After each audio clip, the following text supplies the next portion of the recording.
Sivert Bakken est forcément un petit peu là avec lui sur la plus haute marche du podium. Il fallait être au moins 2 pour battre Eric Perrault aujourd'hui.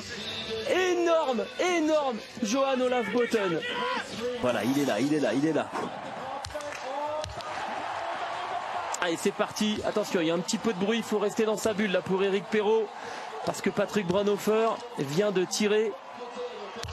On a l'impression qu'il n'y a rien qui peut super propre. Le distraire.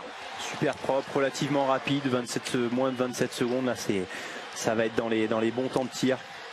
Et ça va le mettre largement en tête à la sortie de ce premier tour. Il survole la piste. 27 secondes d'avance pour Eric Perrault après cette première boucle. Un Fillon-Maillet qui tape du poing. C'est moi, le champion olympique.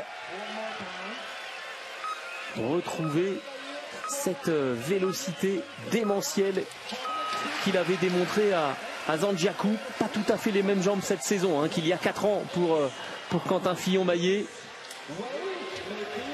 Pour ceux qui ne suivent pas régulièrement, attention, voilà, les grosses cylindrées partent aussi derrière. Johan Olaf Botten maintenant. Et Quentin Fillon-Maillet sur le coucher. On tremble toujours pour le Jurassien sur le coucher.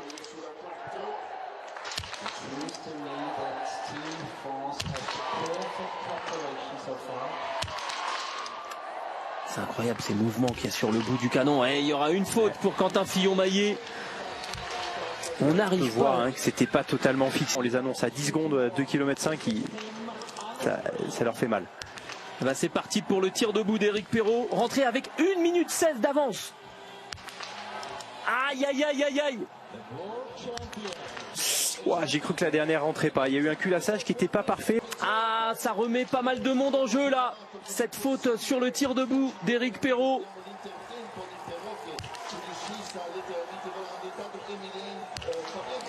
Parce que vous vous souvenez du mouvement de carabine de... Alors c'est pas exactement le même angle, mais on voit que là c'est quand même parfaitement stable au départ du coup. Regardez la carabine comme elle descend, elle monte, c'est une parfaite longue translation. Il n'y a pas de petit tremblement là où Quentin, quand on voyait que quand la balle sortait, ça continuait de bouger un petit peu, donc forcément tout ne s'aligne pas à la perfection. Et Johan Olaf Botten qui ressort à 21 secondes de ce tir couché.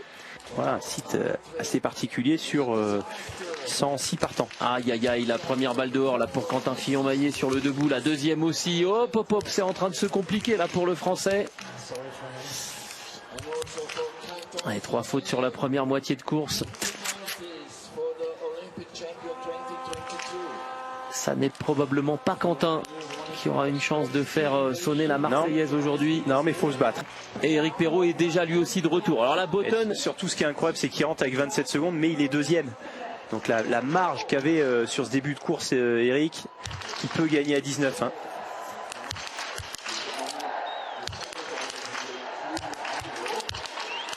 Complètement libéré. Complètement libéré sur les skis. On sent vraiment du temps de glisse, du temps de vol. Et là sur le culassage où vraiment les balles sortent parfaitement, la carabine s'arrête parfaitement sur la cible. On a l'impression qu'on pourrait lui en donner 50 des cibles sur le coucher, ça rentrerait pour chacune d'entre elles. 33 secondes d'avance pour Eric Perrault.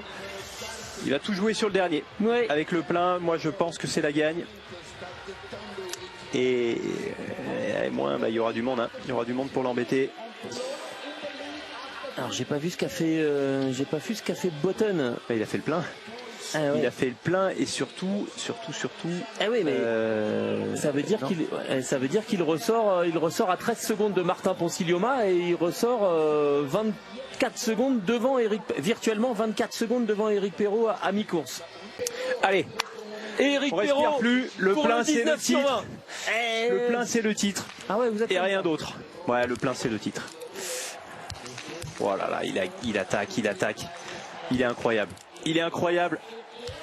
Oh là là, c'est énorme, énorme. Le gars il se pointe, il joue sa vie sur un dernier tir et il nous sort un debout en 20 secondes, un plein dans un des pas de tir qui est le plus difficile de la planète. Il est incroyable, ça c'est le titre.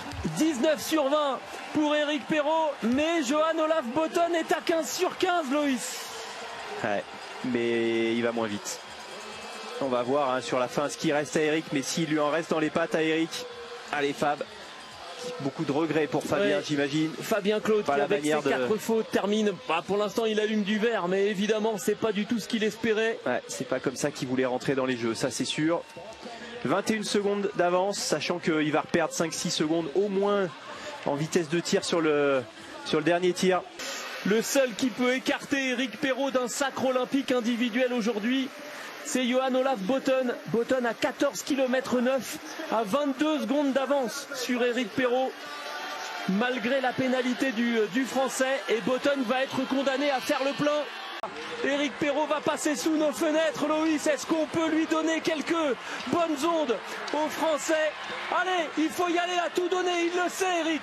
Il le sait, il s'est programmé lui-même pour ça, pour aller chercher les premières places, pour aller chercher les médailles d'or, pour être au rendez-vous le jour J, au moment M, à la seconde S. Encore un virage pour Eric Perrault. Là, faut tout donner maintenant. Allez, comme s'il y avait un adversaire virtuel à ses côtés. Il faut qu'il se batte, hein, parce que Botten, ça peut se jouer à la seconde. Il peut avoir la minute d'avance, mais ça peut se jouer à la seconde en fonction de ce que va faire Botten, qui se présente justement sur le pas de tir là. À la concomitance entre l'arrivée de Eric Perrault qui va franchir la ligne d'arrivée, qui va exploser le temps, 1 minute 14 d'avance. Et maintenant une petite fenêtre là pour Botten qui est en train de tirer sa première balle. Et qui joue le titre lui aussi, Johan Olaf Botten.